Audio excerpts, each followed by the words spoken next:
The laughter reached Lady Rowena before the tea did. It came from the far end of the terrace, where the breakfast tables had been set out under white awnings against the July sun, and it had the particular music of a joke told at someone's expense. Bright, quick, cut off the instant she stepped through the morning room doors onto the flags. A duke's daughter learns the sound early. She learns, too, not to slow her step when she hears it. So Lady Rowena crossed the terrace of Ashcombe with her chin level and her gloves smooth, and she let the silence close behind her like water over a stone. "Rowena, my love." Her Aunt Clarissa lifted a saucer, all warmth, which was how Rowena knew the blade was already out. "We were speaking of your riding. You have become quite devoted to it this summer. The weather rewards it." To the stables, one hears. A younger cousin tittered into her lemon water and was silenced by a look. Every morning, before the household is even properly up, Lady Danforth says you were seen at the mounting block at 6. In conversation with, Clarissa's smile did not waver, one of the grooms. There it was. The whole table had arranged itself to watch her take it. A dozen faces powdered against the heat, the men in pale summer coats, the women in muslin the color of sugared almonds, and every one of them delighted, in the well-bred way of people who have found something to feel superior about before noon. They laughed at the notion of it, the Duke of Ashcombe's daughter, who might have any coat in England, lingering in a stable yard that smelled of leather and horse and warm dung, speaking as an equal to a man who mucked the stalls. "I find the horses better company than most of the drawing-room," Rowena said, and sat and reached for the honey. They do not repeat what one says. A ripple, not quite a laugh with her. She had not earned that, but a shifting, an acknowledgement that the stone had not sunk. Her aunt's mouth tightened a fraction at the corner. The heat pressed down through the awning.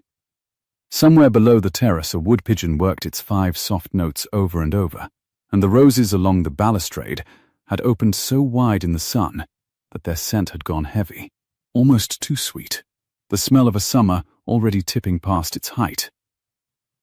Rowena spread honey she did not want on bread she would not eat, and let them talk on around her, of the Chatterton's ball, of who had danced with whom, of the drought browning the south lawns, and thought about a bay colt with a strained tendon, and a man who had knelt in the straw at dawn with his sleeves pushed to the elbow, running his thumb along the swollen leg as gently as if it had been a child's wrist. "You are not attending," her aunt said.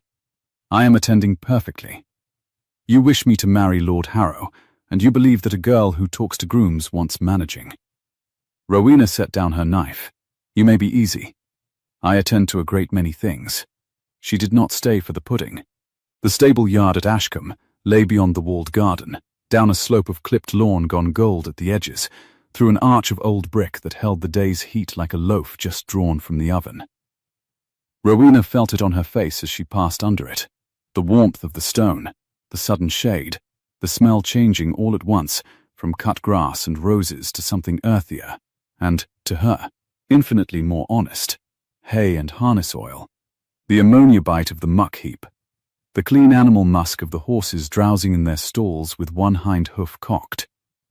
He was in the 3rd stall down, with the bay. She stopped in the cobbled aisle and watched him a moment before he knew she was there, which was a thing she had learned to steal, those unguarded seconds. Gabriel Croft was crouched at the colt's foreleg, a poultice steaming faintly in the bucket beside him, and the muscles of his back and shoulders moved under the sweat-dark linen of his shirt as he wound the wet cloth with a care that no one had taught him to have. He was broad through the chest in a way the pale-coated men on the terrace would never be, broad from work and not from the boxing saloon, and his forearms where the sleeves were turned back were brown and corded and marked with the small white scars of the trade.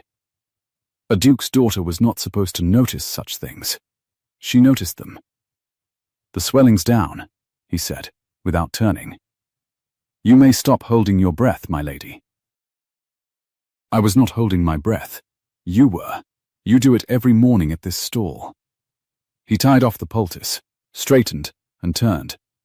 And there it was, the thing that had first snagged her and would not let go. The face did not match the hands. The hands were a working man's. The face, with its straight dark brows and its unhurried grey eyes, was the face of a man who had been told all his life that rooms would wait for him to enter them. He'll take his weight on it by Sunday. He wants only rest, and for people to leave off fretting at him. You are speaking of the cult. I am speaking of the cult, Gabriel agreed, and the corner of his mouth moved, and she looked away first, which annoyed her. She came to the stall door and laid her gloved hand on the top rail. The colt swung his head toward her, lipped hopefully at her fingers, found nothing, and lost interest. Beyond him, through the small barred window, the light fell in a hot gold bar across the straw, and dust turned slowly in it like something underwater. They are laughing at me on the terrace, she said. She did not know why she told him. She told him a great many things she did not know why she told him. For coming here. My aunt has decided it is a symptom. Of what? Of a want of proper feeling. Of the sort of wildness that must be married out of a girl before it spoils her. She pulled a stalk of hay from the rail and turned it in her fingers. She means Lord Harrow to do the marrying out. Something changed in him, very little. Only a stillness that had not been there. The stillness of a man who has taken a blow without letting his face report it. His hand went, briefly, to his own chest, to a place beneath the open collar of his shirt where she had once glimpsed a leather cord and, on the end of it, a dull gleam she had taken for a coin and had never been permitted to see closely. Then the hand fell. And will he? Gabriel said. Will he what? Marry it out of you. She looked at him, at the grey eyes that met hers without the flinch that every other man in her father's house gave her. The flinch of remembering, halfway through, exactly whose daughter she was. He did not flinch. He never had. That, she thought, was the whole of the trouble. No, she said. He will not. The bell for the second post rang across the yard, thin in the heat, and broke the thing that had begun to build between them. Gabriel bent to gather his bucket. Rowena stepped back from the stall. I am to be handed to him at the Chatterton's ball, she said, hearing her own voice go flat and light. The terrace voice. The voice for saying unbearable things, as though they were the price of ribbon. Thursday, my father has arranged it. There is to be an announcement over the supper. Then I am sorry, Gabriel said quietly, for Thursday. Are you? He looked up. For one unguarded moment the working man was gone entirely, and something else stood in the straw in his place. Something that knew what a supper-room announcement was, and what a settlement was, and precisely how a great match was made and unmade among people whose names she had grown up curtsying to. It was there, and then it was folded away, the way she had seen him fold a fine bridle back into its cloth. I know a little of being handed on, he said. That is all. And he carried the bucket out into the sun before she could ask him what he meant, which she had learned, by now, was exactly how he intended it. Her father sent for her that evening. The Duke of Ashcombe conducted the business of his life from a library that smelled of beeswax and old calf-bound books and the faint cold ash of a fire not lit since spring, and he received his daughter across the width of a desk broad enough to lay a man out on. He was a handsome man still, silver at the temples, upright as a sabre. Grief had not bent him so much as tempered him, cooled him, since the summer 3 years past, when they had laid her mother under the yews in the churchyard, and the whole warm middle had gone out of the house. He did not rise when Rowena came in. He gestured her to the chair with 2 fingers. You will have heard, he said, the arrangement. From my aunt. And from half the county before her. Harrow is a good man. He turned a paper on the desk a precise quarter turn, as though the discussion were a document to be witnessed and sealed. The connection is excellent. The settlements are generous, more than generous, given that you are 26 and have refused 3 seasons of men your equals in every particular. His pale eyes came up to hers. I have been patient, Rowena. I have let you have your riding, and your books, and your opinions, which no husband will thank me for. Thursday. That ends. You will stand up with him at the Chattertons. You will accept him prettily. And you will be Viscountess Harrow before the leaves turn. The window behind him stood open to the dusk. Moths had begun to knock softly at the glass, and the last of the light lay red gold across the park, and far off, so faint she might have imagined it, a horse called once in the stables and was answered. "And if I will not," Rowena said. "You will. You have not answered the question. You taught me to notice that." For a moment something moved behind his composure, something that might, in a warmer man, have been pain. He had loved her mother. He had loved once the girl who argued with him. Then the drawbridge came up. "There is nothing here for you to refuse into," he said. "You imagine a life you might choose. There is no such life. There is Harrow, or there is a slow spinsterhood in this house watching me grow old. And I will not have the second for you. Whatever you tell yourself you would prefer. I am your father. Thursday you will do as I say." He looked down at his papers. "That is all." She rose. At the door she stopped, because she had never in her life been able to leave a room without the last word, and it had cost her a great deal over the years, and she had never once regretted it. "You asked me, when I was small," she said, "what I meant to do with myself. Do you remember? You had me on your knee in this room and you asked it, and you told me a daughter of yours might do anything at all." She drew on her gloves, finger by finger. "I believed you. That was your doing, Papa, not mine." He did not look up, but his hand, resting flat upon the desk, closed slowly into a fist, and she took that with her out into the corridor and up the great stairs, and it was, in its way, a kind of victory, and it tasted of nothing at all. She did not sleep.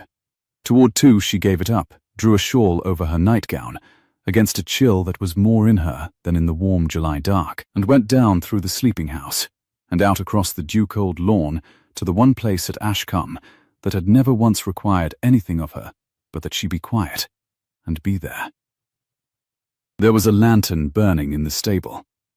She saw it from the arch, a low amber glow spilling from the tack-room door across the cobbles, and her first thought was fire, and her heart lurched, and then she heard, from within, the ordinary small sounds of a man awake and working, the creak of a stool, the whisper of oiled cloth on leather, and, under it, so low she almost missed it, a voice.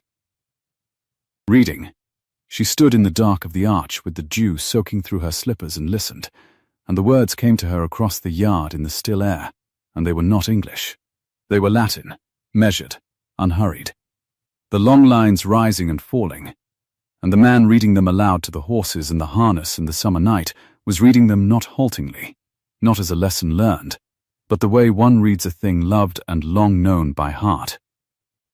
Gabriel Croft, who mucked the stalls, was reading Virgil in the original to a sleeping colt at 2 in the morning.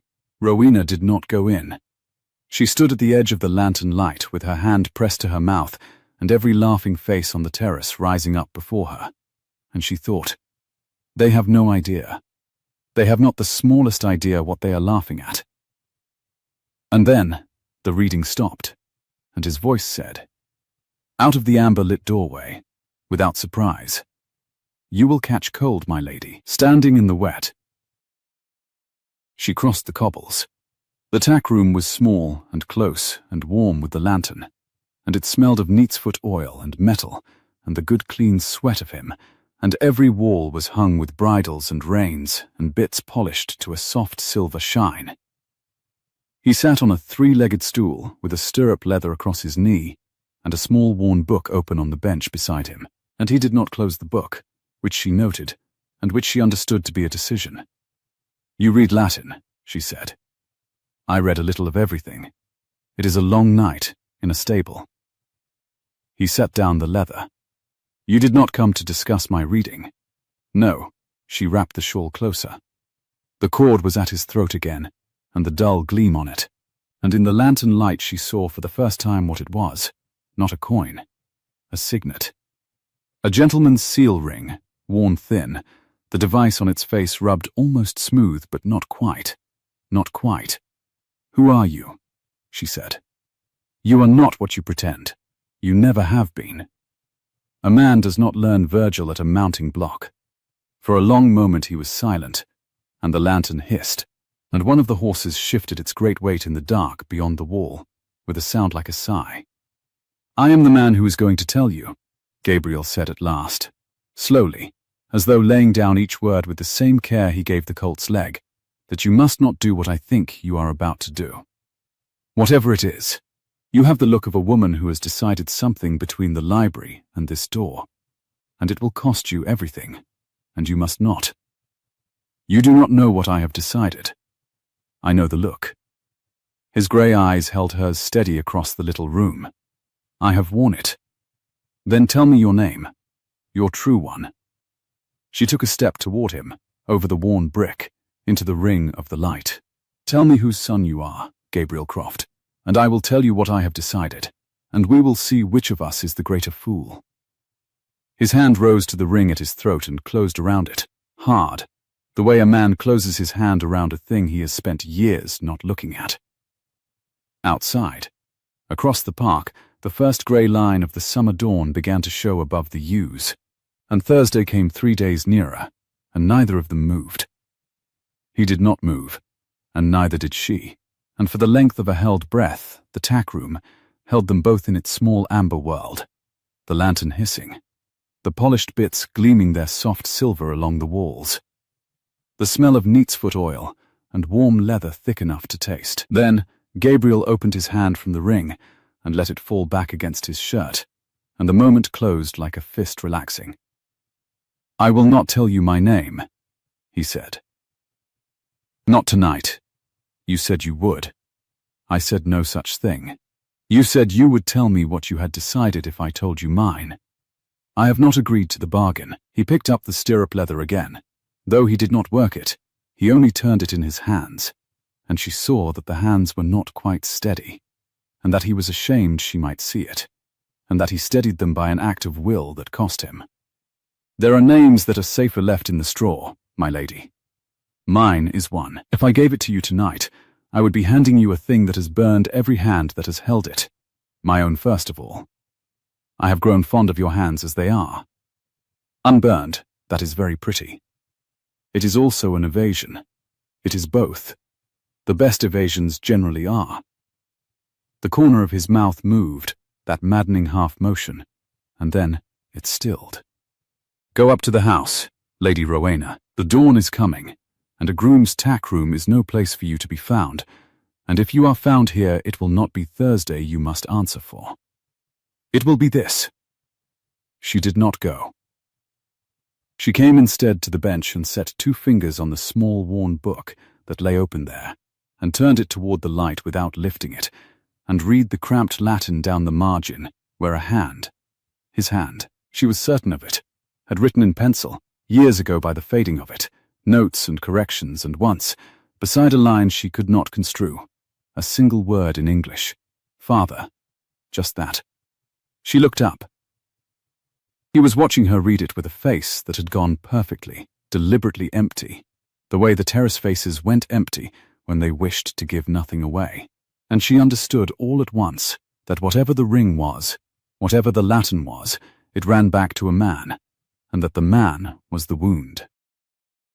He taught you, she said softly. Your father. This was his. Go up to the house. Gabriel, please. It was the first time he had ever said the word to her, and it undid the last of her, because it was not the pleas of a servant to his mistress, it was the pleas of an equal asking a mercy. If you have any kindness in you at all, and I know that you have, go up now, before the yard wakes, and do not come down to me tomorrow. Ride if you must ride, but send a stable boy to the mounting block, not me, for your sake. And, he said, lower, for mine, which I have no right to name to you, and am naming anyway, God help me. She went. She did not remember crossing the cobbles, or the dew-cold lawn, or the great silent stairs. She remembered only that she carried the penciled word up with her into the grey house farther, and that it lay on her chest like a warm coin all the rest of that sleepless night. and that for the first time since her aunt had lifted the saucer on the terrace, she was afraid. Truly afraid. Not of Thursday, but of how little she now cared for it. Lord Harrow came to Ashcombe 2 days early. He came in a curricle, the colour of a wasp, drawn by a pair of match greys that had cost, she did not doubt, more than the whole of the stable yard earned in a 12-month. And he came without warning at the hot, dead middle of the afternoon, when the south lawns lay browning under a white sky and the very bees had gone quiet in the lavender. Rowena watched his arrival from the morning-room window with the particular stillness of a creature that has heard the hounds. He handed the reins down without looking to see whether anyone waited to take them, assuming, in the bone-deep way of his kind, that a hand would be there. And a hand was. A stable boy came running. And Harrow stepped down and stripped off his driving gloves finger by finger and stood a moment in the drive looking up at the great honey-coloured face of the house as a man looks at a thing he has purchased and has come to inspect. He was beautiful.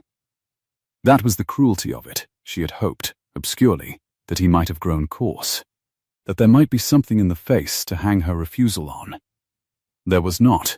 Lord Harrow, at 28, was fair and clean-jawed and easy, with a wide, handsome brow, and a mouth made for the small, amused smile it wore now, and he moved through the world with the frictionless confidence of a man who had never once in his life been told no, and had come to understand the word as a kind of foreign coinage, interesting, collectible, of no use in England. Lady Rowena. He bowed over her hand in the hall with perfect grace, and his eyes went over her face and her figure and her plain-sprigged muslin with a swift proprietary pleasure that made her want to wash. Forgive the ambush. I found I could not wait upon Thursday to see the lady all the county tells me I am the luckiest man in it to have secured. And I confess, the smile widened, I wish to see Ashcombe. It is very fine. It will do very well. It is my father's house, Rowena said. For the present.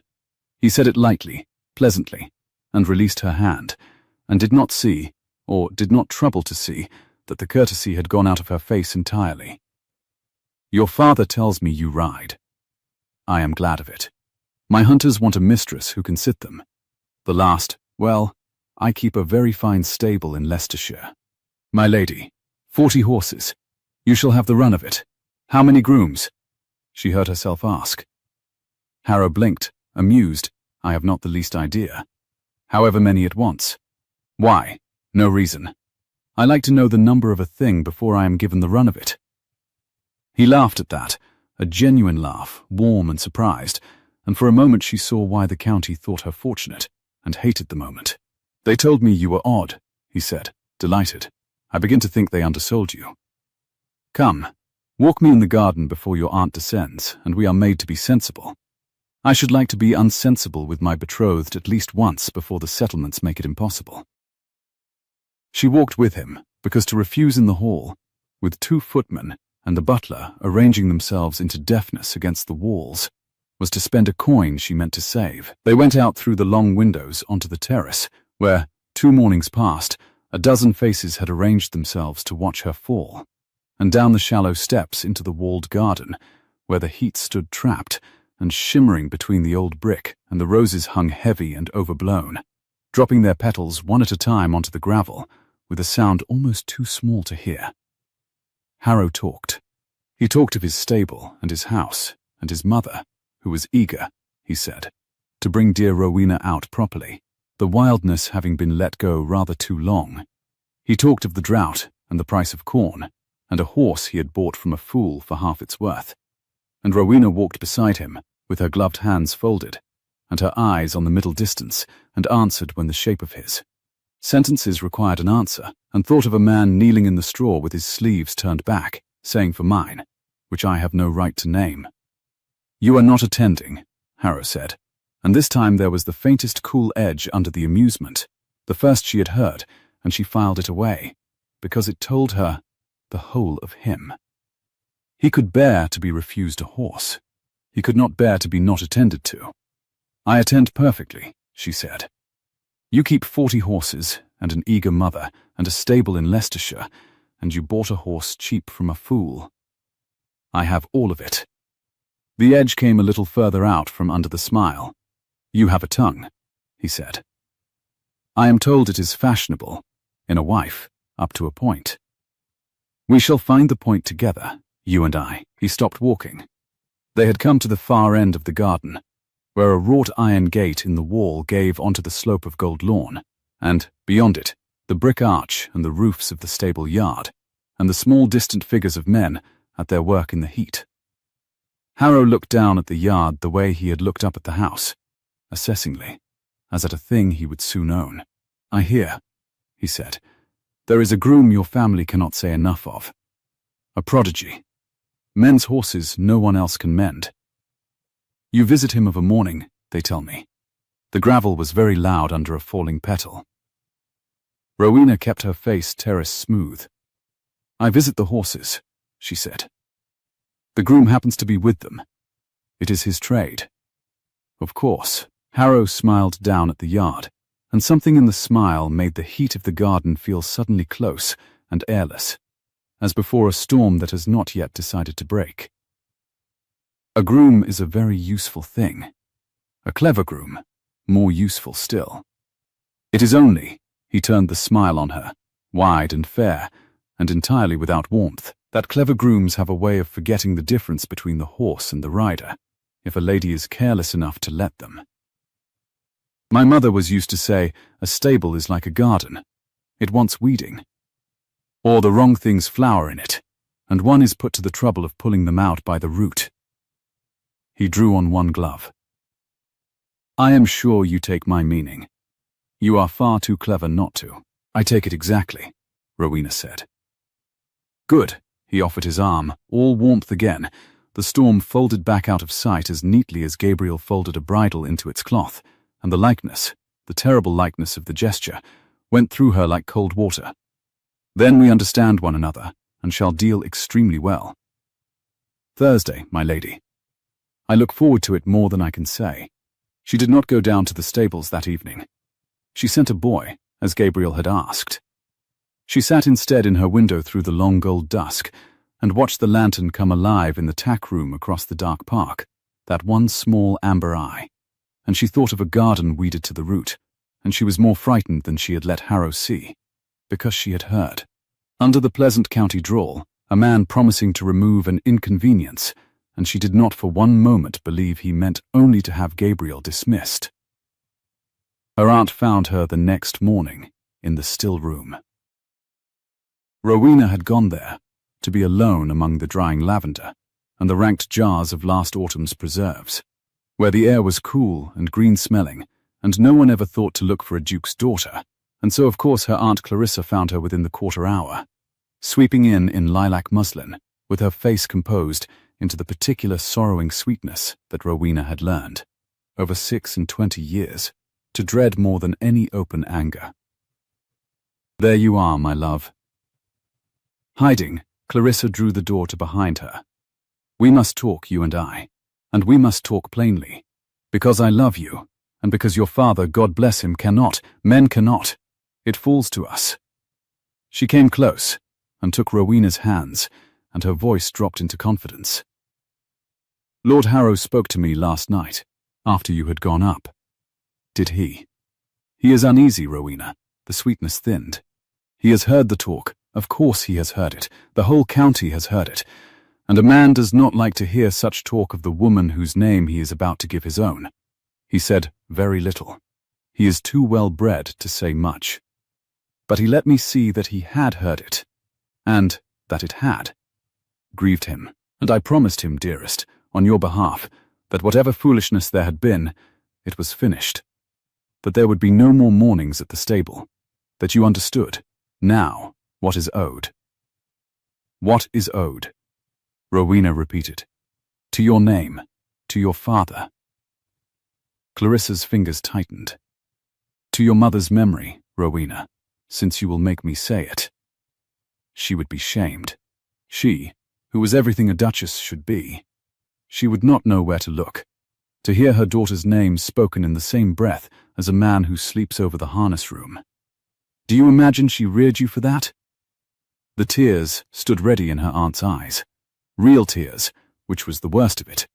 For Clarissa believed every word, believed it as the terrace had believed its laughter, wholly, easily, with the untroubled certainty of people who had never once had cause to doubt the shape of the world. You are throwing away a coronet, child, for the pleasure of shocking us. And I will not stand by and watch you do it. I have written to Lady Danforth. There will be no more talk after Thursday, because after Thursday there will be nothing to talk of. Do you hear me? Rowena drew her hands free, slowly, and set them flat upon the cool stone of the still-room bench, and looked at her aunt across the drying lavender, and felt something in her chest go very quiet and very clear, the way the park went quiet before the storm.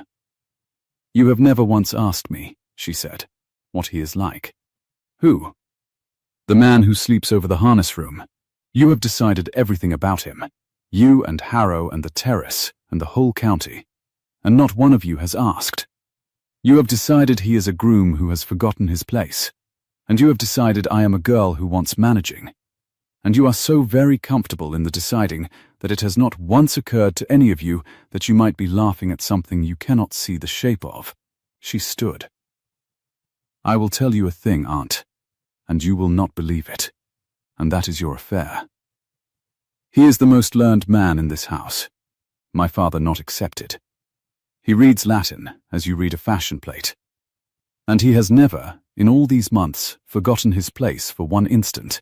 It is the rest of you who cannot stop reminding him of it, because it frightens you, that a man might carry himself like that with straw in his boots. Clarissa had gone quite white. You are in love with him, she whispered. Dear God. It is worse than they said. I did not say that. But her voice had betrayed her, gone soft on the last of it, and she saw her aunt hear it, saw the horror bloom, and knew the words were already flying, to her father, to Harrow, to Lady Danforth, to the whole hungry terrace, knew she had done in a single unguarded sentence what a season of caution had held off, and could not, for her life, be sorry. I must tell your father. Clarissa breathed. At once. Before Thursday. He must owe Rowena. Oh, you foolish, foolish girl. Do you know what Harrow will do if this reaches him whole? He will not simply withdraw. A man like that does not simply withdraw. He will make certain the man is. She stopped. Pressed her handkerchief to her mouth. He will be ruined, she finished, muffled, the groom. Utterly, and you will have done it. And there it was. The thing Rowena had felt gathering at the far end of the walled garden, the weeding to the root, spoken plain, at last, by the last person in the house who wished her ill, which was how she knew it for truth. She stood among the lavender with her heart going hard and level and thought, with a clarity that frightened her. I have 3 days, and I have already spent one of them, and I do not even know his name. She went down to the stables that night. Of course she went. She waited until the house lay deep asleep and the moon had cleared the yews, and she drew the shawl over her nightgown and crossed the dry, warm lawn under a sky thick with summer stars, and the lantern was burning in the tack room, that small amber eye, and she went to it as a compass needle goes to the north. He knew before she reached the door. I asked you not to come. I know what you asked. She stood in the doorway. He had not turned. He sat on the 3-legged stool, with a bridle across his knee and his broad back to her, and the lamplight ran gold along the corded muscle of his forearm and struck the leather cord at his neck, where it disappeared beneath his collar. Gabriel, you must listen to me. And you must not fold it away and be calm, because there is no time left for you to be calm in. Lord Harrow came 2 days early. He walked me in the garden, and he looked down at this yard, and he spoke of weeding a garden to the root. And I did not understand him then, and I understand him now. And my aunt, her voice caught, and she made it go on. My aunt has guessed, and by morning my father will know, and Harrow after him, and I have brought a thing down on you that I cannot call back. You must go. Tonight, before it reaches them whole. Whatever you are, whatever the ring is, take it and go, and be safe, and I will bear the rest. I am used to bearing. He had risen and turned while she spoke, and now he crossed the little room and took her by the shoulders, the first time he had ever laid a hand on her, and his hands were warm through the shawl and roughened and shaking, and she stopped as though he had struck her. "Say that again," he said. "The name. Say the name of the man they mean to give you to." "Harrow, Lord Harrow. Julian Vane." His face in the lamplight had gone the colour of ash, and his hands tightened on her shoulders, and behind the grey eyes she saw something break loose that had been chained down so long it hardly knew how to move. Julian Vane, of Harrow Court, in Leicestershire. Fair, handsome, a stable of 40 horses, and a way of smiling when he means the worst. A sound came out of him that was almost, but not at all, a laugh. Of course it is him. There is no God in it, only the plain foul joke of the world. Rowena, and it was the first time he had ever spoken her name unadorned. No, my lady, no title. Only the name, and it landed between them like something dropped and shattered. Listen to me now. I will not go. I cannot go. Not from him.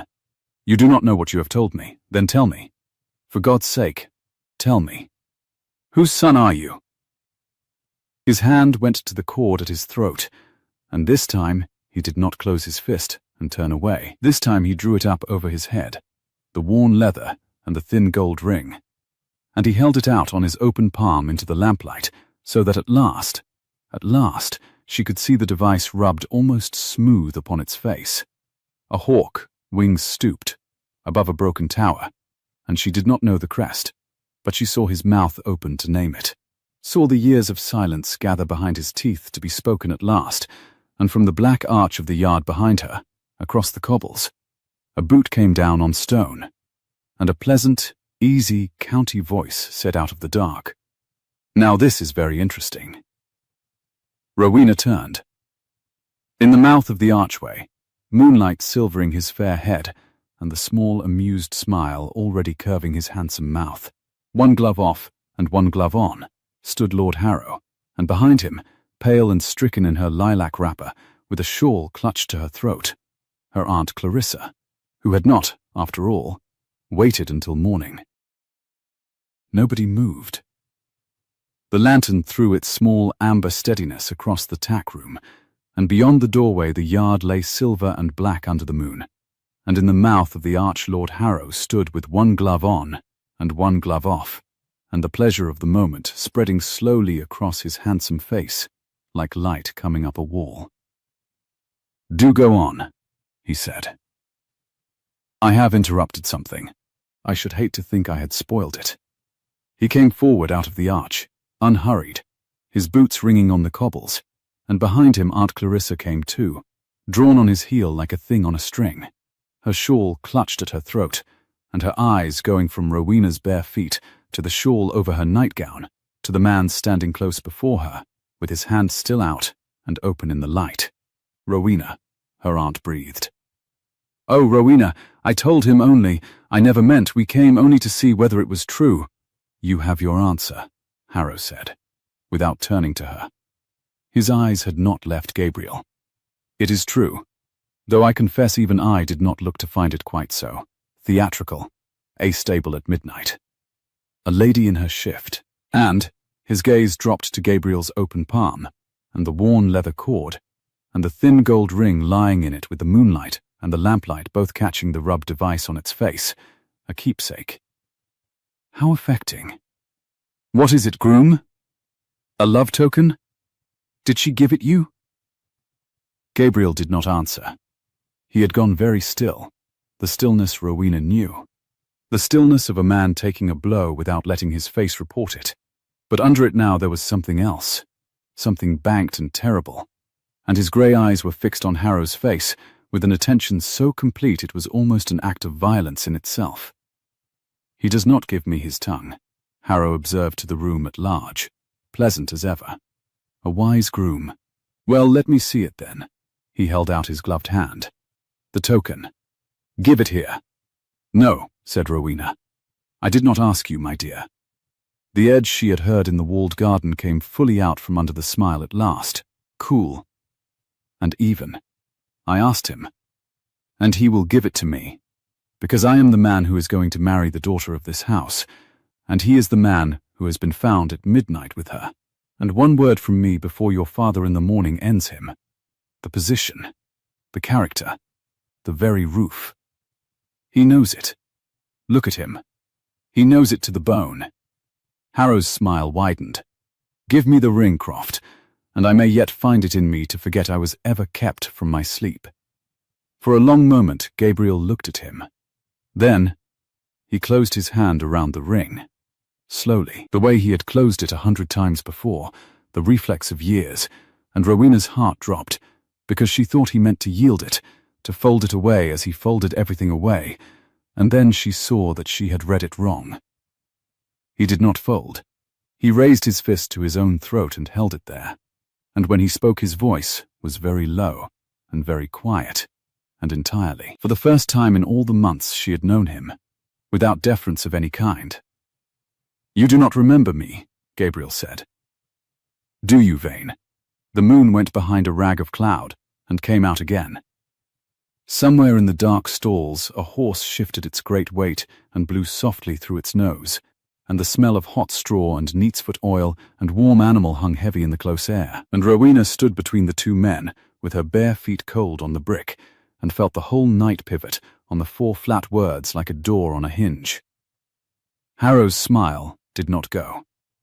But something moved behind it, some small recalculation, the flicker of a man who has heard his own surname in a mouth that had no business knowing it.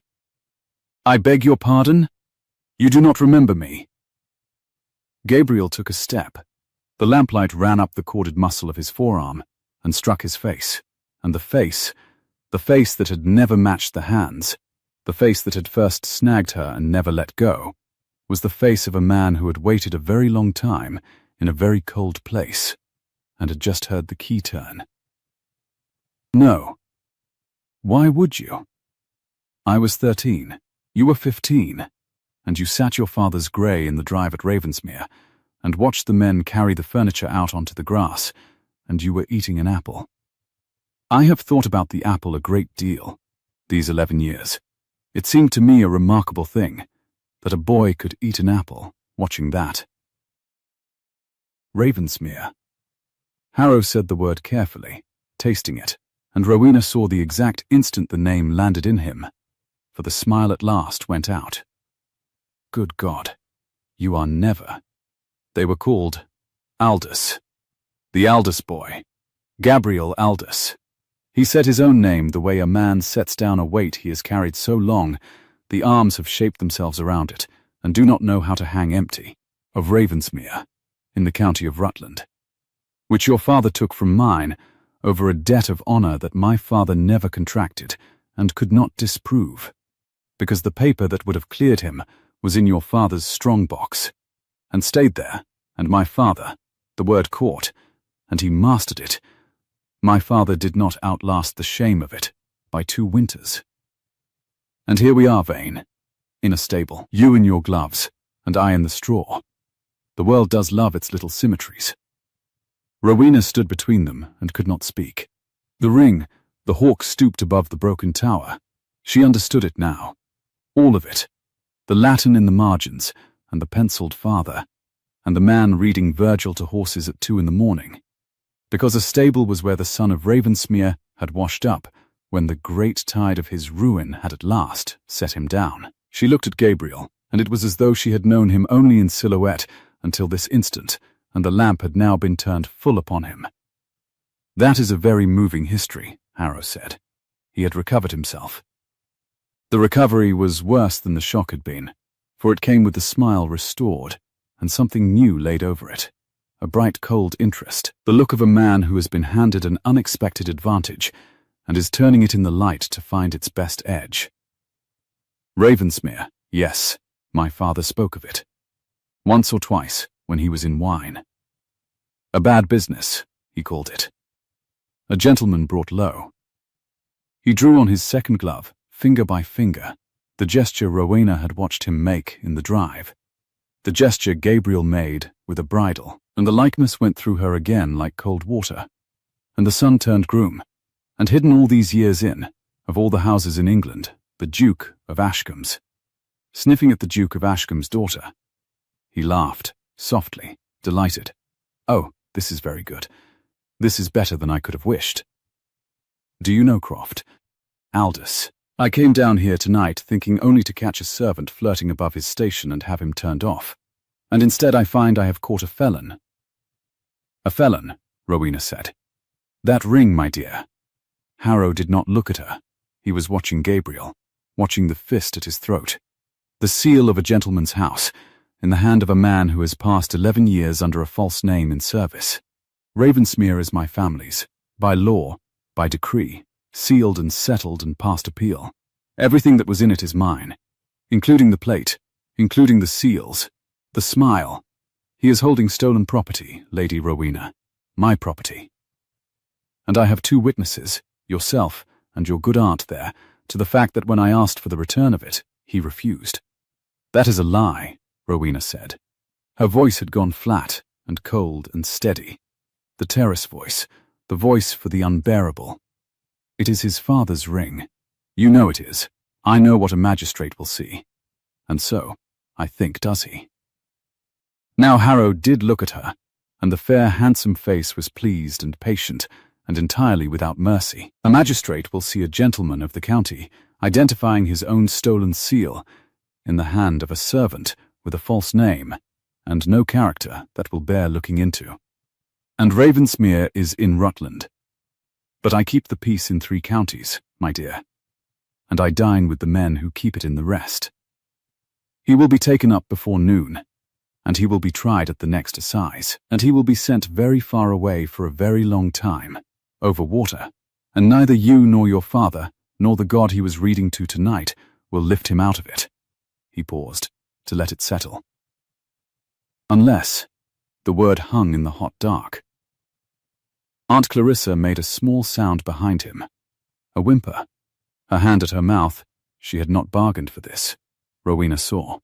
She had come to catch a foolish girl, and shame her into sense, and had loosed instead something with a mouth full of teeth, and now stood white and stricken against the arch, wishing herself unmade. It gave Rowena no comfort. There was no comfort anywhere in the yard. Unless, Rowena said. You are a clever woman. I told you so in the garden. You take my meaning without my having to be coarse about it. Harrow spread his gloved hands. Thursday proceeds. You stand up with me at the Chattertons. You accept me before the county. You are Viscountess Harrow before the leaves turn, exactly as your father wishes, exactly as was always to be. And you are glad, my dear. You smile. You give no one, ever, the smallest cause to whisper the word Ravensmere. Do that, and I find I have mistaken the ring after all. A common thing, a groom's trinket no matter. I never saw it. He may keep his straw and his Virgil and his liberty, and grow old down here mucking your father's stalls, and we need none of us think of him again. The smile. Cross me, refuse me, shame me, breathe one word of this to your father as anything but a servant's insolence rebuked. And I lay the information myself, before breakfast, and watch them take him over the cobbles in irons. It is entirely as you please. I am a reasonable man. I only ever wanted a wife who knew how to attend. Rowena looked at Gabriel. He was watching her, and his face had changed again.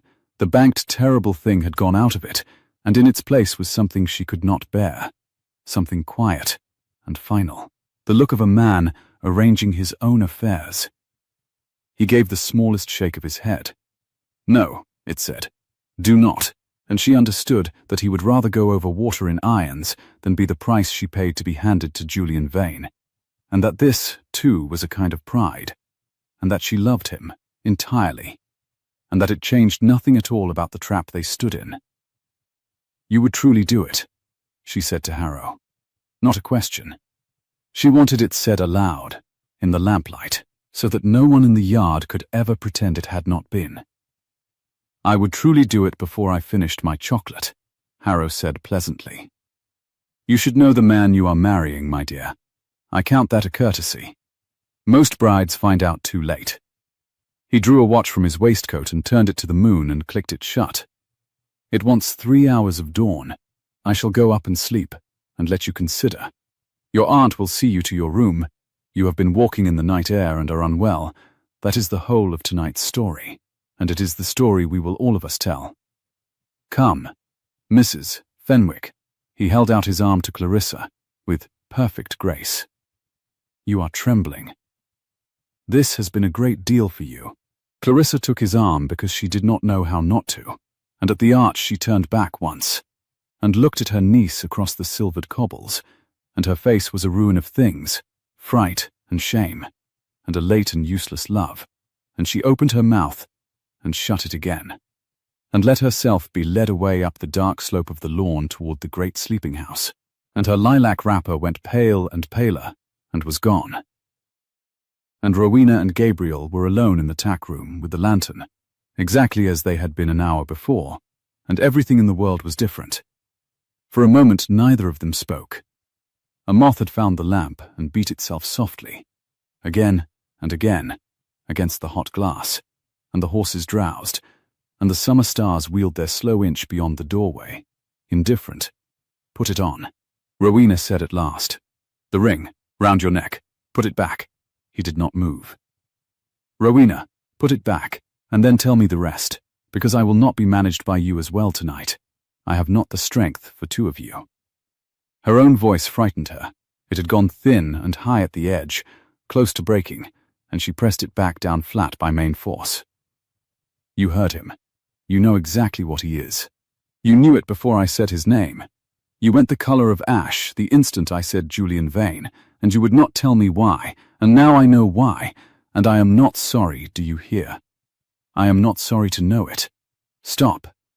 He crossed the room and took her again by the shoulders, and this time his hands did not shake. They were steady and warm and heavy, and he bent his head so that his grey eyes were level with hers, and there was nowhere for her to look but into them. Listen to me. You cannot marry him. He will send you over the water. Let him. The word came out of him low and fierce and absolute.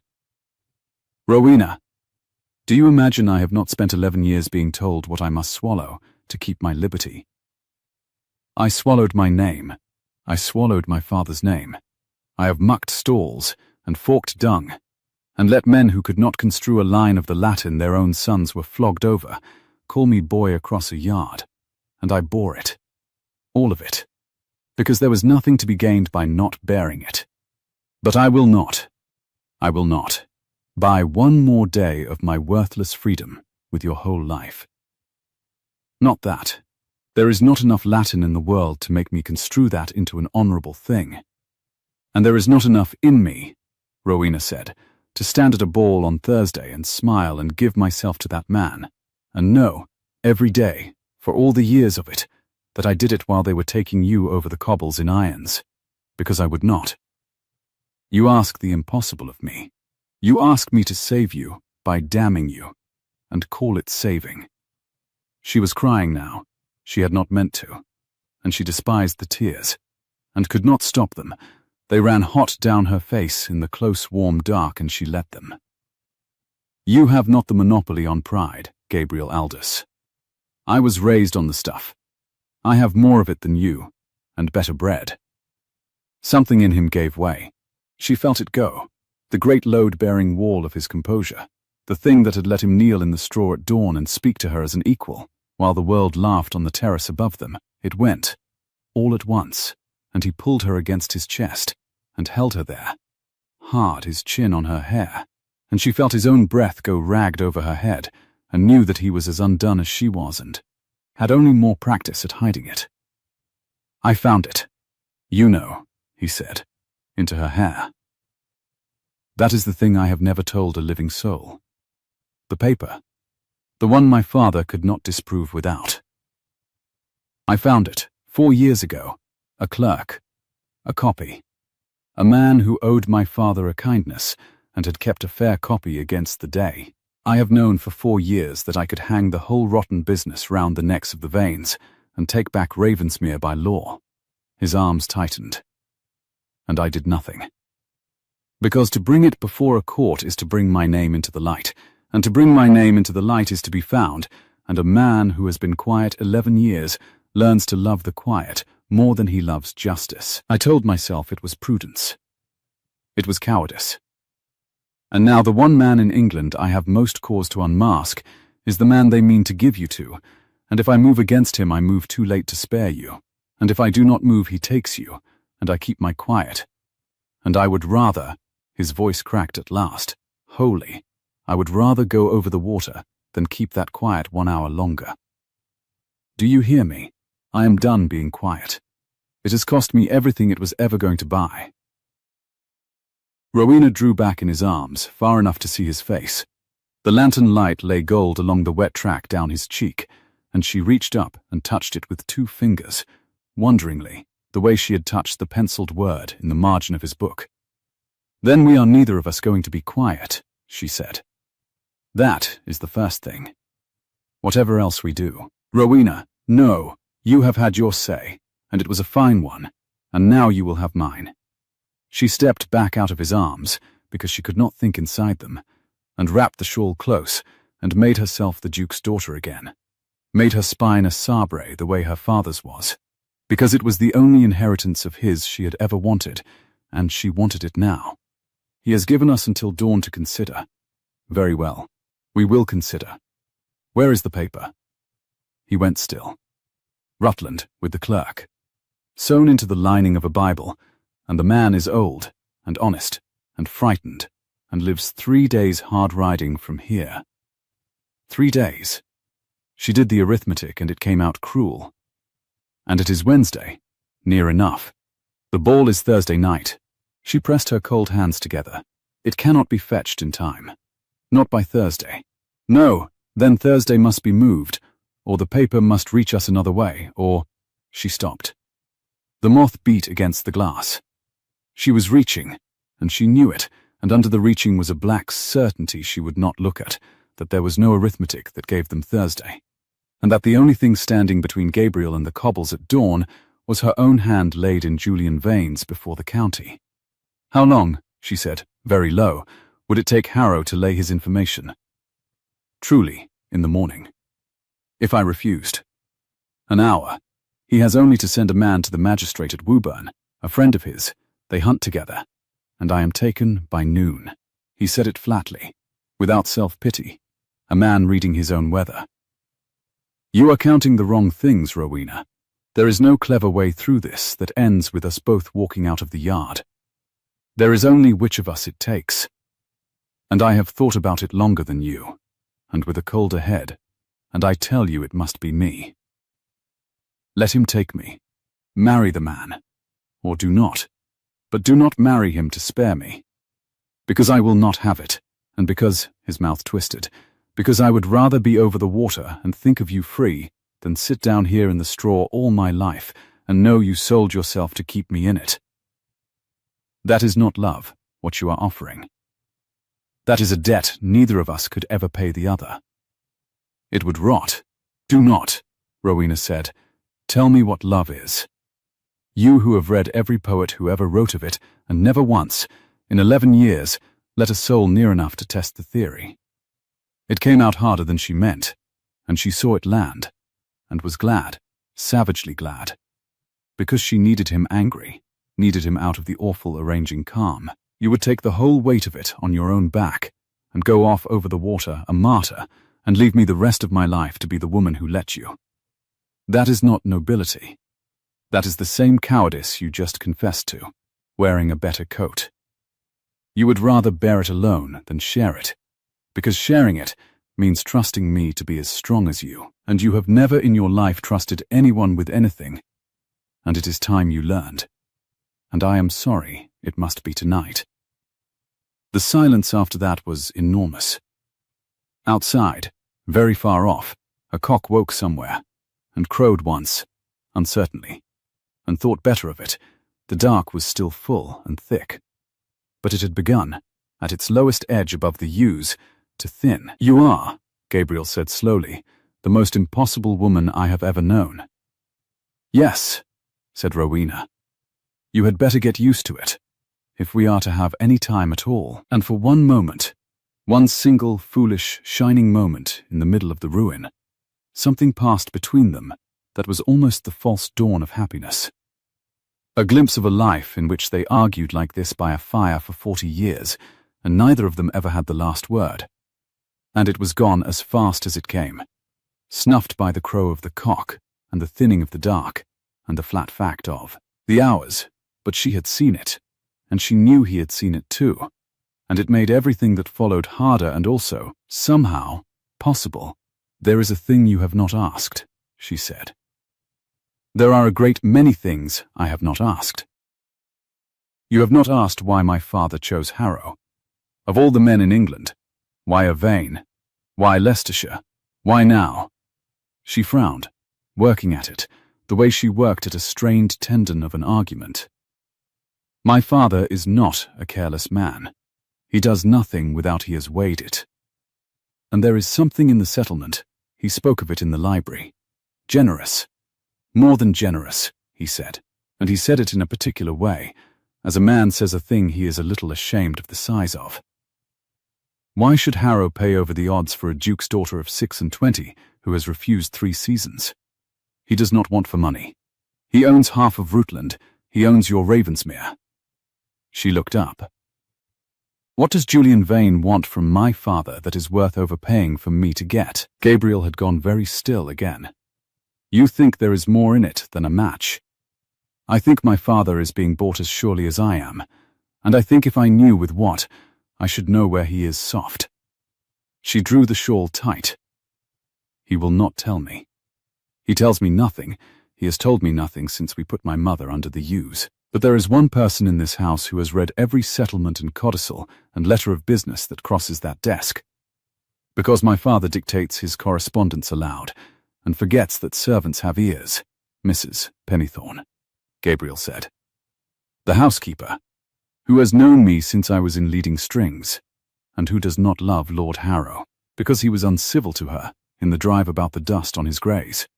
Despite everything, the corner of Rowena's mouth moved.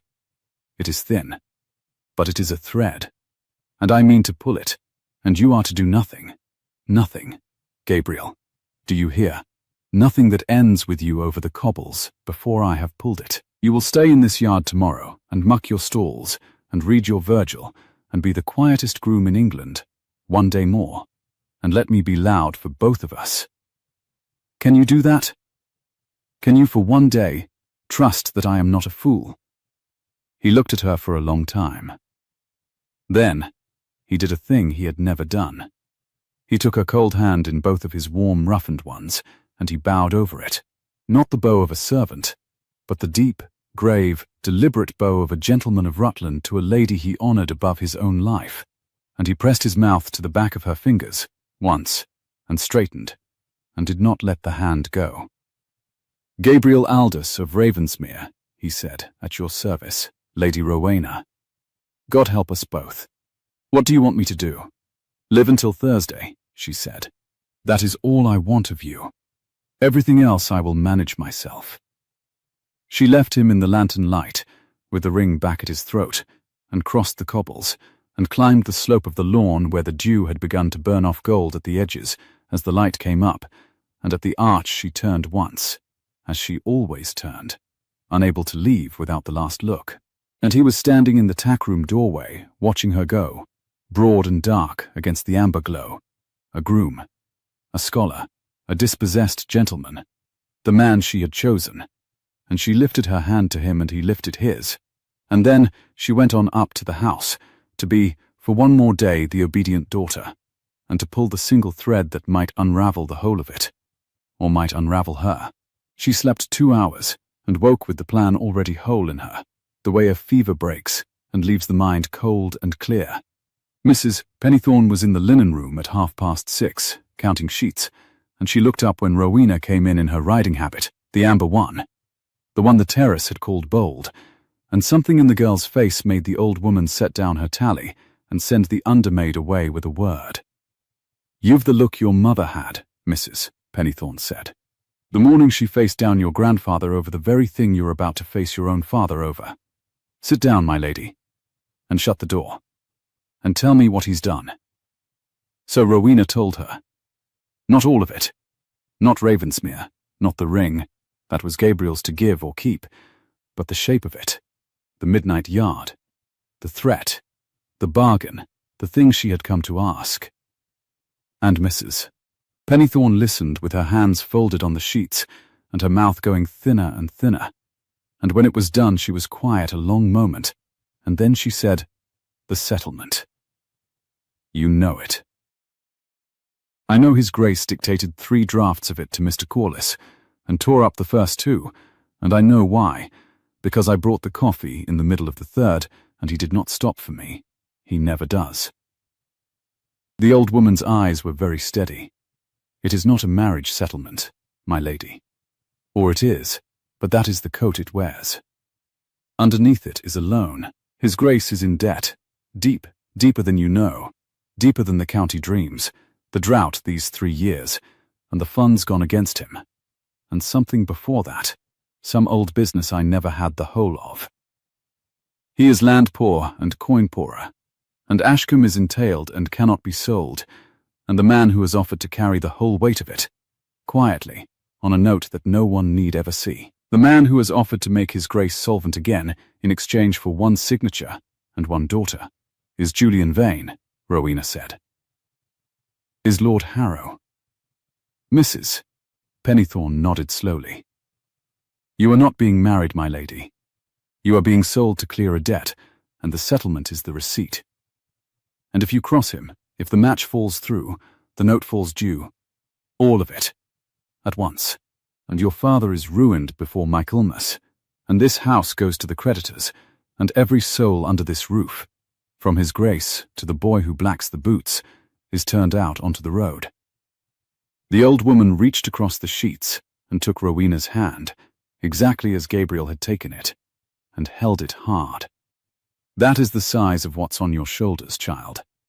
I'll not pretend it smaller than it is. He has bought your father, and your father has sold you, and the pair of them have made very sure that the only person who can undo it is the one person it costs everything. That's how these things are always made. I've kept house 40 years.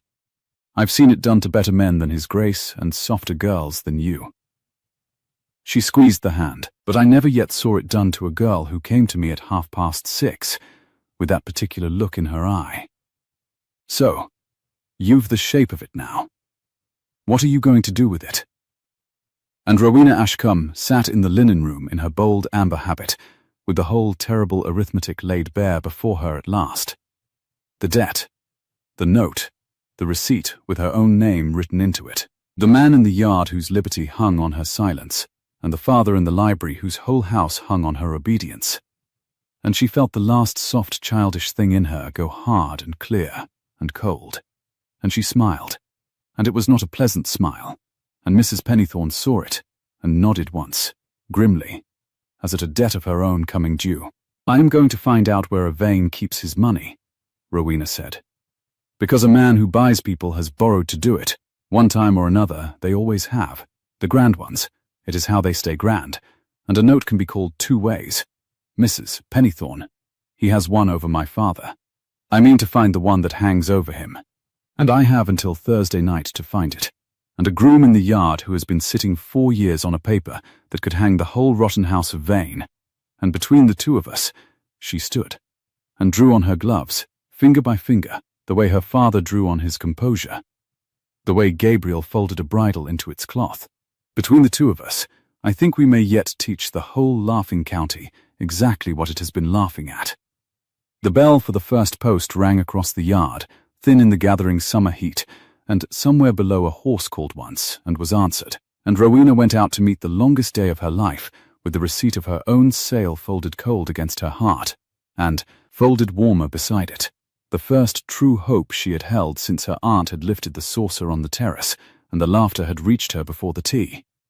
Her father was in the library by noon, and she went to him there, because a thing of this size could not be said standing in a passage with the footman breathing against the walls.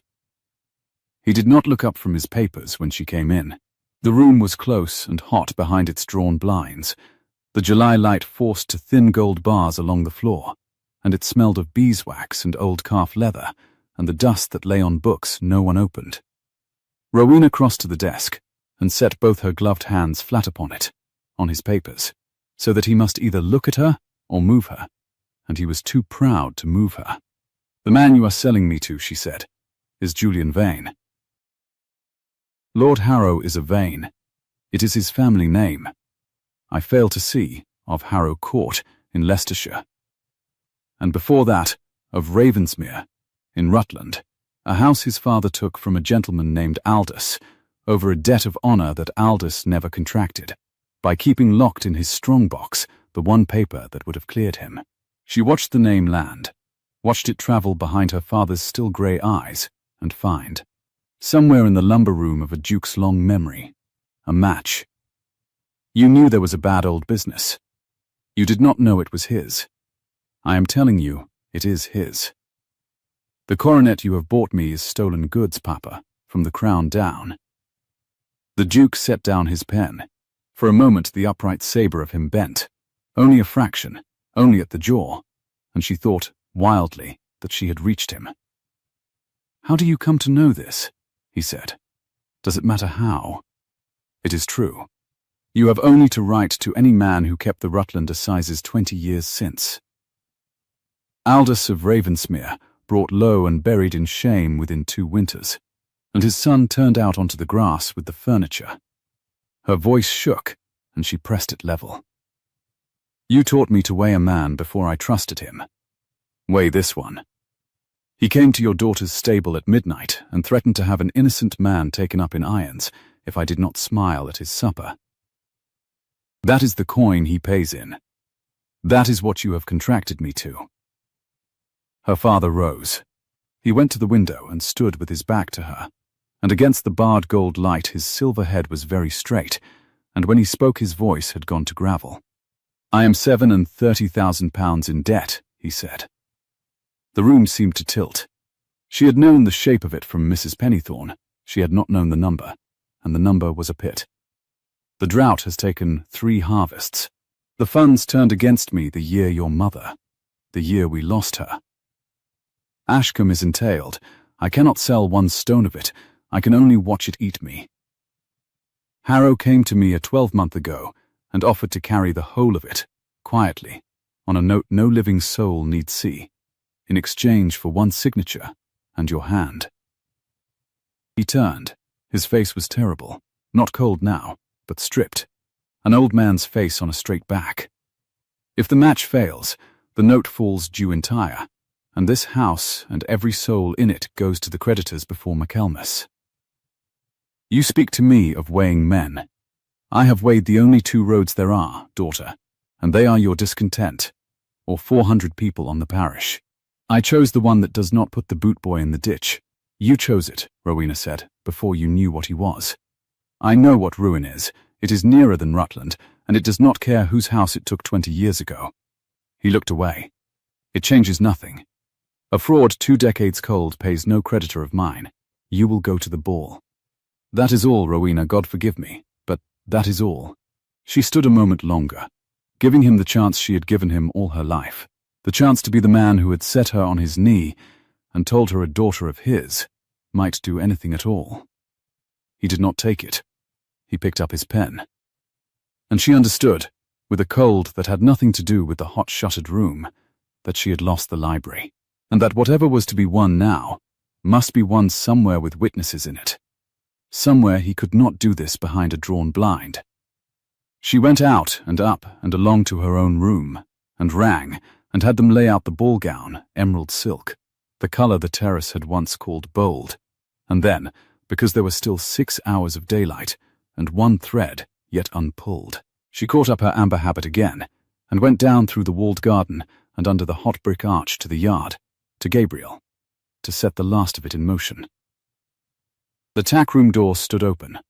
The lantern was out. She knew before she reached it. A stable at that hour should have breathed. The shift and blow of the horses, the scrape of a fork, his low voice at the Latin, and instead it lay silent under the white noon sky, the cobbles ticking with heat. a single wisp of straw turning over and over in the draught of the arch. She went in. The three-legged stool sat empty. The small worn Virgil was gone from the bench. The nail where the leather cord had sometimes hung when he worked was bare.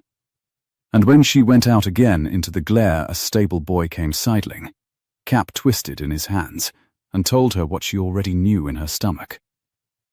"Gone afore light, my lady." Saddled the old grey hisself, and rode out north through the paddock gate, so's not to wake the yard. Left no word. Croft int one for words. The boy swallowed. "Is he in trouble, my lady?" She did not answer him. She walked back up the gold slope of the lawn with the heat on her face, and the whole of it closing over her head like water over a stone, and the terrible easy readings came one after another, each worse than the last, and she let them come because she was too tired to hold the door. He had gone. He had taken his ring and his father's Virgil and his one worthless liberty and ridden into the dark, and left her standing in the yard he had begged her not to come down to. Left her to Vane. He had chosen the quiet after all, chosen his own unburned skin, exactly as he had confessed on the last morning that he always chose it, that a man 11 years silent learns to love the silence more than he loves justice, or anyone in it. All his fine, low, fierce words in the lantern light, "I am done being quiet, I will not buy my freedom with your life," had been the truest kind of lie, the kind a man tells himself.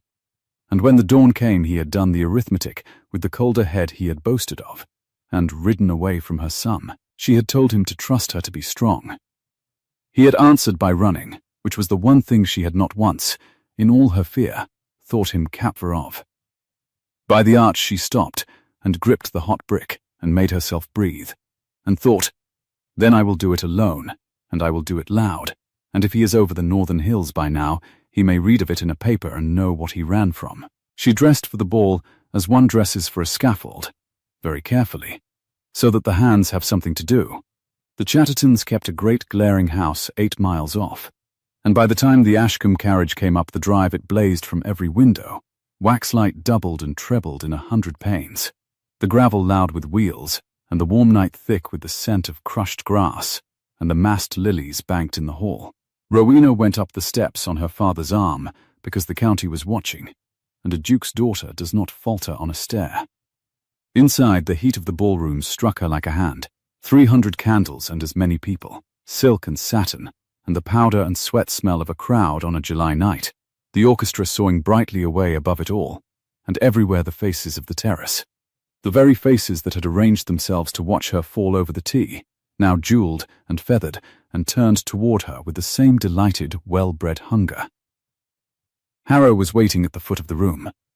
He was in dove grey and silver, fair and clean-jawed and easy, and he came to her through the parting crowd, with the frictionless certainty of a man collecting a thing already his, and bowed over her hand, and his eyes went over the emerald silk with a proprietary pleasure that turned her stomach to a stone. "You are magnificent," he said. "I knew you would be. Do you know, my dear, I almost feared you would come to me in grey and sulk, and instead here you are in your battle colours. It is very good of you. It will make the supper announcement so much handsomer." He tucked her hand through his arm and turned her to face the room, and murmured, warm and low against her ear, "Smile. Your groom is somewhere north of here by now, if he has any sense left, and every hour he rides is an hour further from the assize. Smile, and keep him riding." So he thought Gabriel fled too. It steadied her oddly that even Vane did not know where he was. "I am smiling," she said. "You are not. But you will learn it. My mother took 30 years and grew quite expert." He steered her toward the top of the room, where a dice held the musicians and, below them, a cleared space where the Chattertons meant, at midnight, to let 2 great families be joined before the county. "There is your father. Doesn't he look relieved? A man who has just set down a very heavy trunk." The Duke stood by the dais, silver and straight and grey in the face, and would not meet his daughter's eye. The dancing went on. Rowena moved through a quadrille on Harrow's arm and did not feel her own feet. The music brightened and swung. The heat rose. Footmen came and went with ices that melted before they were tasted, and the smell of the lilies grew heavy and funereal. And midnight crept up the great gilt clock at the end of the room minute by minute, like water rising in a lock. At a quarter to the hour, Lord Chatterton mounted 2 steps of the dais and cleared his throat, and the orchestra let its tune trail away, and a hush ran down the room, and every jewelled face turned, avid, toward the Duke of Ashcombe and his daughter, and the fair handsome man between them. "My friends," said Lord Chatterton, beaming, "it is my very great honour, on this warm and happy night, to ask you to charge your glasses." The doors at the far end of the ballroom opened. They opened without hurry, both leaves, and the candle flames all down the room bowed on the draught, and in the space between them stood a man in a plain dark coat, well cut and years out of fashion, his black hair brushed back from a face that every servant in the county would have known in the yard, and not one soul in that room had ever seen upright and lit. Gabriel, not fled, not north of anywhere, but here, in the doorway of the Chattertons' ballroom, road dust still on his boots and a leather satchel in his hand, and at his throat, over the plain white stock, worn openly for the first time in 11 years on its cord, for all the county to see, a thin gold ring. The hush broke into 100 whispers. "Forgive the hour," Gabriel said. His voice carried the length of the room without his seeming to raise it. The voice that had read Virgil to sleeping horses, pitched now to 300 people, and it did not shake. "Lord Chatterton, I am come uninvited to your ball, and I will be gone the moment I have said one thing, and you may have me put out after if you choose. But you will want to hear it first. You all will." "Who the devil?" someone began. "Croft," Harrow said. He had gone very white, and then, deliberately, he laughed, and the laugh was pitched to the room too, easy and amused and cutting. "It is the Ashcombe groom, my friends. I told you the tale, some of you, did I not, the prodigy of the stable yard.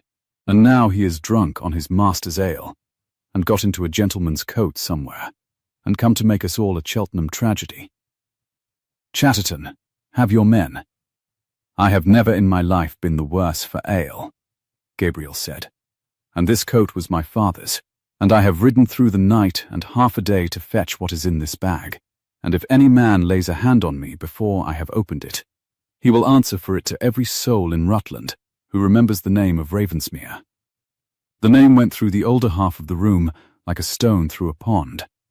Rowena saw it, saw a dowager's fan stop mid-flutter, saw 2 grey-headed men by the pillars turn to each other, saw the whisper spread outward from the ones old enough to remember. "Ravensmere. Ravensmere. The Aldous business. Surely not." "My name," Gabriel said into it, "is Gabriel Aldous. My father was Sir Henry Aldous of Ravensmere, and 11 years ago that house and every acre of it was taken from him by the father of the man standing beside Lady Rowena, taken on a debt of honour my father never made, proved against him by a bond he never signed, because the paper that would have cleared his name was held back, deliberately, in the strong box of the veins. My father did not outlast the shame of it. I was 13. I have spent the years since under another man's name, forking another man's dung, because a ruined boy learns that silence is the only coat that keeps the rain off. He came forward, up the long room, and the crowd fell back from him on either side as from something with a bright edge. I broke that silence tonight for one reason. That man, he stopped and lifted his hand and pointed it full at Julian Vane before the entire county, means to marry the Duke of Ashcombe's daughter with money his family stole from mine. And I have come to lay the theft on the table, where you can all of you see it, so that it cannot be done in the dark. This is slander, Harrow said. The ease was going out of him now, patch by patch, like colour off a wall. This is a servant's lie, cooked up between a scheming girl and a felon, for he is a felon, my friends. He wears a stolen seal at his throat this instant. I have witnesses that he refused to surrender it. "It is my father's seal," Gabriel said. "And here is what makes it his." He set the satchel on the nearest supper table, among the aspic and the hothouse grapes, and unbuckled it with hands steady as stone, and drew out a paper folded in three and heavy with a fresh red seal of its own, and Rowena's heart turned over. Because it was not the Rutland document, that was still 3 days south, sewn in an old man's Bible, but something else. Something fetched in a single desperate night's ride. "I could not reach the paper itself by tonight," Gabriel said to the room. But his eyes had found Rowena's now, and did not leave them. "It is safe, and it is coming. And by the next assize, every man here may read it for himself. But I have ridden since before dawn to a gentleman 3 counties off, Mr. Soames, whom some of you know, who was clerk to the Ravensmere estate before it fell, and who drew the very discharge that clears my father before it was locked away, and who has this evening sworn before a magistrate, in his own hand and under his own seal, that such a paper exists, that he has read it, that it clears Sir Henry Aldous wholly, and that the Vane's claim to Ravensmere is founded on a fraud." He lifted the affidavit. "I will read you one line of it. I do solemnly swear that the bond upon which the Aldous estate was seized was known by the elder Mr. Vane to be false, and was upheld by the suppression of a discharge in the said Vane's own keeping." One line. There are 40 more, and the paper itself behind them, and it is coming north as I speak. The room had gone entirely still. Even the candles seemed to stand straighter. Rowena looked at Harrow, and watched the last of the pleasant county mask slide off the face beneath, and what was under it was not beautiful at all. Whatever the eye reported, it was the face of a man doing sums very fast and finding every column against him. "Chatterton," Harrow said. "Lo, you will clear this room." "Now, I think," said Lord Chatterton faintly, "I think perhaps we had better hear the man out." "You will hear a groom over a pier?" "I will hear Ravensmere," said one of the grey-headed men by the pillar, and his voice was not faint at all. "I sat that assize, Harrow. I have wondered these 20 years. Let him finish." And Rowena, who had come to that room to be loud alone and had found herself, instead, with the one ally she had thought lost standing dusty and blazing in the middle of the floor, stepped out from under Julian Vane's arm at last, and into the cleared space, and let 300 people see her leave it. "He has not finished," she said, "and neither have I." The whole room swung to her.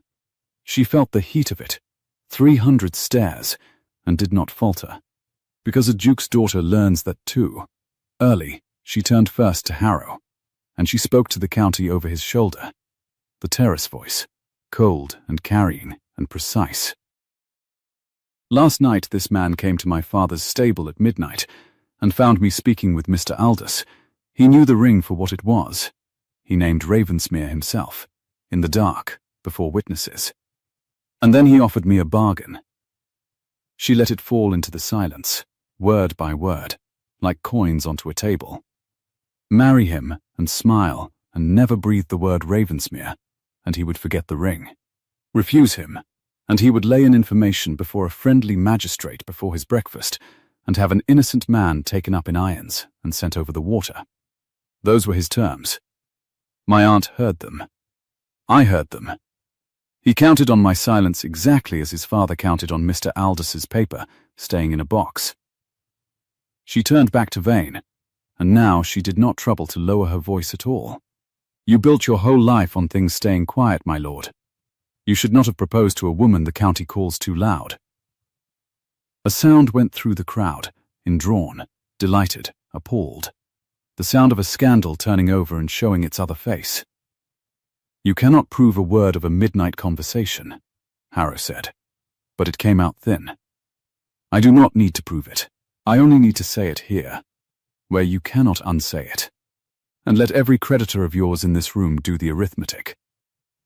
She saw the shot go home, saw his eyes flick, once, helplessly, toward 2 men near the door, toward a third by the card room, and she knew Mrs. Pennythorn's thread had held, that the great Lord Harrow was mortgaged to the hilt, that the Ashcombe alliance was the prop under his own crumbling credit, and that a man whose whole worth is reputation cannot survive the word fraud, spoken aloud at a ball. Your fortune is borrowed, my lord. Everyone who has lent to you is learning tonight that it was lent against a stolen house. You did not come here to marry me. You came here to be made solvent by me, and you have, instead, been made known. Rowena, her father's voice. She turned. The Duke of Ashcombe had come down from the dice, and he was grey to the lips, and for one sick instant she thought he would take Vane's part yet, would choose the note, and the house, and the 400 souls would say the words that ended it. He stood between them, his daughter in her battle colours, and the fair ruined man, and the dusty gentleman with his father's ring at his throat, and the whole county held its breath to see which way the Duke of Ashcombe would fall. He looked at Gabriel a long moment. Then he looked at the affidavit lying among the grapes. Then he looked at his daughter, and something in the straight silver ruin of his face broke, at last, and behind the break was the man who had set her on his knee. I taught this girl, the Duke said, and his voice carried, rough, to the walls, that a daughter of mine might do anything at all. I appear to have been believed. He drew breath. My Lord Harrow, whatever passed between us passes no further. There will be no announcement tonight, nor any night. The connection is at an end. Ashcombe, Harrow said, you are ruined without me. You know the figure. You will have 400 people on the parish by Michaelmas, and it will be on your head. Then it will be on my head, said the Duke, and I will carry it there, and it will sit lighter than the thing you asked me to carry, which I find, tonight, before my friends and my daughter, that I cannot. He turned his back on Julian Vane, the cut direct given by a duke, before the whole county, and the room let out its breath in a long rushing murmur that was, unmistakably, the sound of the tide going out on the house of Vane. Harrow stood alone in the middle of the cleared floor a moment, fair and grey-clad, and finished, and Rowena watched him understand it, watched the frictionless man meet, for the first time in his life, a wall he could not smile through. Then he gathered the shreds of himself, and bowed, stiff as a hinge, to no one, and walked the length of the silent room and out through the doors Gabriel had opened, and the county parted before him as it had parted before Gabriel, but for the opposite reason entirely.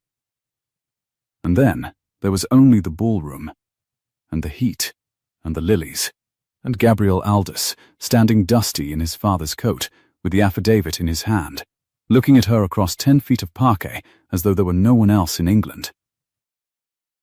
She crossed the floor to him. She did not care who saw. She had spent 26 years caring who saw, and she found, in that moment, that she had used up the whole of it. You told me to stay in the yard and be quiet, he said, low, as she reached him. You told me you were done being quiet. Her voice would not stay level. She let it break. You went without a word. I thought, Gabriel, I stood in that empty tack room, and I thought you had run. I thought you had done the cold arithmetic, and I did not come up in the sum. I know. His grey eyes were wet, and he did not fold it away this time. He let her see it.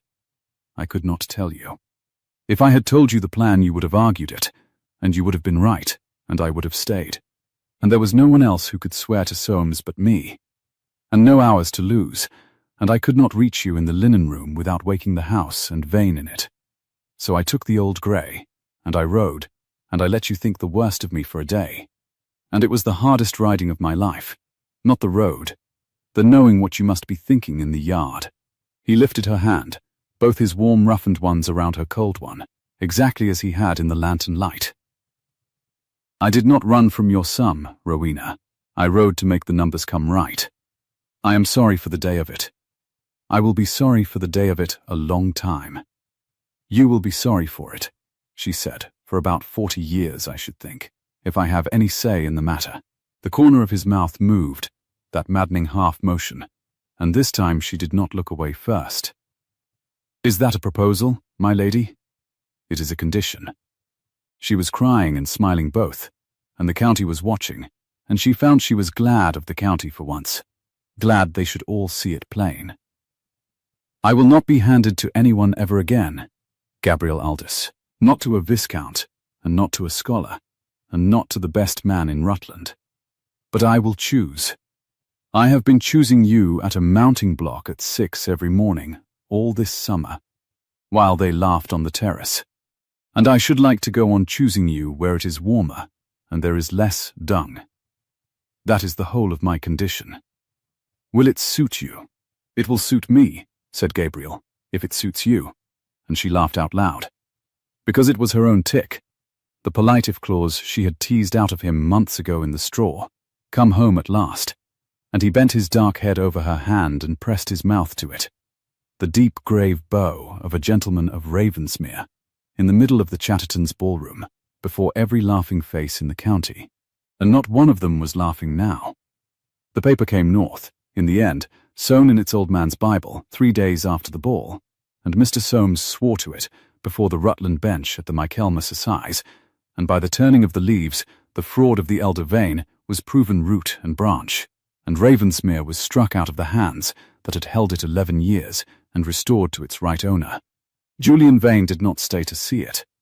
His creditors, learning all at once what their money had been lent against, closed on Harrow Court like the tide on a sandbar, and the fair man who had never once been told no went abroad to a warmer and cheaper country to learn the word at leisure, and the county, which had thought him the luckiest man in it, found within a fortnight that it had always privately mistrusted him, as counties do.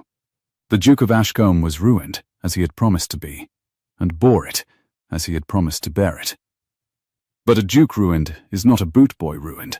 There were the London house, and the pictures, and the plate that were not entailed, and these he sold without a murmur, and retrenched, and let half the servants go with characters so warm they were snapped up in a week, and kept, when the dust settled, Ashcombe itself, and its 400 souls, and his own straight silver head, which he had feared to lose most of all. And one grey morning in October he came to his daughter in the still room among the drying lavender, and set upon the cool stone bench between them a folded paper, and stood while she opened it. It was the marriage settlement, the receipt of her sale, the note, the whole rotten instrument, and across every page of it he had drawn a single line of black ink, and at the foot, in his own hand, he had written, "I discharge this wholly, and ask my daughter's pardon, which I have not earned and do not expect, but ask." "I read every settlement I ever signed," the Duke said gruffly, "and I did not read the one that mattered, because I could not bear to. That was the whole of my sin, Rowena, not the debt, the not reading." He looked at her, and he was old, and he was her father. "You had the last word in my library, as you always do. You said I taught you to believe you might do anything. I find I am glad I did, though it has cost me a viscount and a good deal of plate. Will you have him at Ashcombe for the wedding? The chapel is not sold. I should like to give you away in it, if you will still be given by me this once, and only because you choose it." "I will be given by you," Rowena said, "this once, and only because I choose it." And she folded the lined settlement, and kept it, because some receipts are worth the keeping. They were married in the Ashcombe chapel, on a bright cold morning at the very end of October, with the beeches gone to copper along the drive, and the frost burning off gold at the edges of the lawn exactly as the dew had used to, and the wedding was brief, as the best of them are. 2 sentences of an old promise made new. And afterward, because she could not help it and did not try, Rowena took her husband's arm and walked him down through the walled garden, the roses over now, cut back to their black canes, the heavy sweetness of July long gone, and under the no longer hot brick arch to the yard. The bay colt was sound. He put his head over the stall door and lipped hopefully at her glove, and found nothing and lost interest, and Gabriel laughed, low at her elbow. "You are holding your breath," he said. "I am not." "You are. You do it every time you come to this stall. You have done it since June." He turned her to face him in the cold gold light of the aisle, and dust turned slowly in the bar of sun through the little barred window, like something under water, and at his throat the thin gold ring caught the light, worn openly now, and always the hawk stooped above the broken tower, rubbed almost smooth but not quite. Not quite. Ravensmere wants a mistress who can sit a horse and construe a line of Latin and say the unbearable thing as though it were the price of ribbon. I know of only one in England. I have grown fond of her hands. He lifted them, both of them, in his own. Unburned, after all. You read Virgil to horses at 2 a.m, she said, and you think you are the sensible one of us. I never once claimed it. Somewhere above the yard a wood pigeon began its 5 soft notes over and over, out of season, confused by the bright cold sun into thinking it summer. And Rowena Aldous stood in the warm straw smelling dark of the place that had never once asked anything of her, but that she be quiet and be there, and stopped holding her breath, and kissed her husband where the whole laughing county could not see, and would not have understood if it had. Without sugar, she murmured against his mouth, for no reason at all except that it was theirs, and he laughed, and the colts sighed, and the lantern hung cold and unlit on its nail because for once, for good, they had the daylight. If this one warmed you, if you sat with Rowena at that mounting block and felt the whole county's laughter turn to silence, then stay a while by the fire with me. Subscribe, and tell me down in the comments the line that caught you, and I will have another story lit and waiting when you come back. Until then, from Adrian's fireside, sleep warm and choose well.